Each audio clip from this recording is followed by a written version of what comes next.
বিএনপির স্থায়ী কমিটির অন্যতম সদস্য গয়েশ্বর চন্দ্র রায় আন্তর্জাতিক গণতান্ত্রিক দিবস উপলক্ষে বিএনপির খুলনা বিভাগীয় সমাবেশে উপস্থিত ছিলেন। খুলনা মহানগর বিএনপির আহ্বায়ক অ্যাডভোকেট শফিকুল ইসলাম মনা এ সমাবেশে সভাপতিত্ব করেন।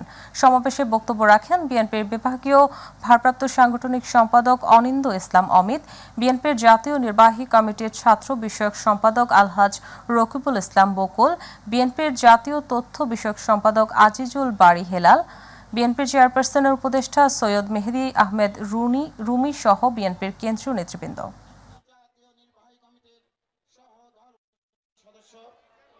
তাই অন্তর্বর্তী সরকারের প্রধান উপদেষ্টাকে বলতে চাই, আমাদেরকে বিরোধী দলে ঠেলে দিবেন না, আমাদেরকে রাস্তায় নামাবেন না, আমাদের মুখ থেকে আপনাদের বিরুদ্ধে স্লোগান দেওয়াবেন না। আপনারা সঠিকভাবে কাজের উদ্যোগ নেন, আমরা আমাদের শেষ রক্ত দিয়ে আপনাদেরকে সহযোগিতা করব।